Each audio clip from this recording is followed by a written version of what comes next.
கன்னிராசி கன்னிலக்ன நண்பர்களுக்குரிய ஆகஸ்ட் 2026க்குரிய ராசி பலன்களை பார்க்கலாம்.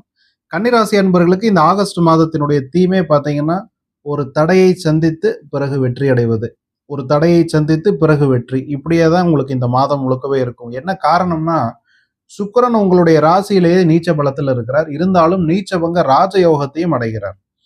இந்த ஒரு மாதத்துல ஒரு 20 நாட்கள், முதல் 20 நாட்கள் நீச்சபங்க ராஜயோகத்தை சுக்கிரன் அடைவதால், முதலில் பிரச்சனை, பிறகு வெற்றி.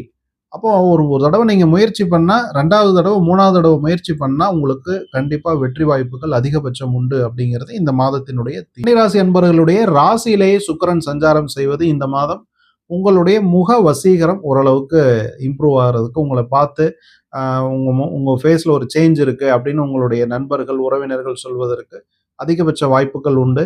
இருந்தாலும் சுக்கிரன் நீச்சமா இருக்கிறதுனால உங்களுக்கு அந்த கான்ஃபிடன்ஸ் இல்லாட்டியும் பார்க்குறவங்க உங்களை பார்த்து அப்ரிஷியேட் பண்றதுக்கு கொஞ்சம் வாய்ப்புகள் இந்த மாதம் உண்டு. கன்னிராசி அன்பர்கள் திடீர்னு நல்லா ஆக்டிவா ஆயிடுவீங்க. உங்களுக்கு கான்ஃபிடன்ஸ் இல்லாட்டியும் வேலைகளை குயிக்கா செய்யக்கூடிய வாய்ப்புகள், சீக்கிரம் செஞ்சு முடிச்சிடலாங்கிற ஒரு சிந்தனை இதெல்லாமே வந்துடும். உங்களுடைய ராசியாதிபதி அதிசாரமாக 3 ராசிகளை இந்த மாதம் கடப்பது இதற்கு காரணம். அதனால உங்களுடைய மறைமுக நேரடி எதிரிகள் யாரா இருந்தாலும் சரி, உங்களை பார்த்து உங்களுடைய முன்னேற்றம், நீங்க குயிக்கா ப்ராக்ரஸ் ஆகுறத பார்த்து சில பேர் உங்கள் மேல திருஷ்டி போடுறது கூட கொஞ்சம் வாய்ப்புகள் இருக்குது. எனவே கன்னிராசி அன்பர்கள் உங்களுடைய வேலைகளை கொஞ்சம் முடிஞ்ச அளவுக்கு சீக்ரெட்டிவா இந்த மாதம் பண்ணிட்டு அதற்கான ரிசல்ட் நீங்க முடிஞ்சா சொல்லுங்க. இல்லைன்னா தேவையில்லாம நீங்க ரொம்ப பகட்டா இருப்பதை இந்த மாதம் தவிர்ப்பது கன்னிராசி அன்பர்களுக்கு நன்மையை ஏற்படுத்தும். திருமணம் போன்ற சுப நிகழ்ச்சிகளை எதிர்பார்த்து காத்திருக்கக்கூடிய இளம் வயது கன்னிராசி கன்னிலக்ன நண்பர்களுக்கு எல்லாமே இந்த மாதம் சாதகமான அமைப்பு.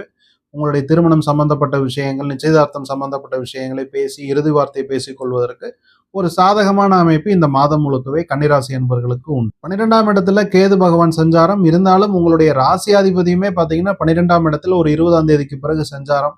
எனவே சில கன்னிராசி அன்பர்கள் உங்களுடைய வீட்டில் பெட்ரூம்ல புதிய படுக்கை வாங்குவது அல்லது உங்களுடைய காட் அல்லது மேட்ரஸ் மாத்துறது, இந்த மாதிரியான விஷயங்கள் கூட கன்னிராசி அன்பர்களுக்கு இந்த மாதம் நடப்பதற்கு வாய்ப்புகள் உண்டு. ஆரோக்கியம் சம்பந்தப்பட்ட விஷயங்கள்ல ஒன்றும் பெரிய பாதிப்புகள் இல்லை. இந்த அளவுக்கு இந்த மாதம் ஓரளவுக்கு ஒரு நல்ல அமைப்பு தான். 4ஆம் அதிபதி உங்களுடைய ஆரோக்கிய ஸ்தானாதிபதி, சுகஸ்தானாதிபதி உச்சபலத்தில் இருப்பது ஒரு நல்ல அமைப்பு. பெரிய அளவில் பயப்பட வேண்டிய அவசியம் இல்லை. அதே சமயத்துல 6ஆம் இடத்துல சஞ்சாரம் செய்யக்கூடிய ராகு மட்டும் உங்களுக்கு இந்த கடன் சம்பந்தமான விஷயங்களால சில தொந்தரவுகளை கொடுப்பதற்கான வாய்ப்புகள் உண்டு.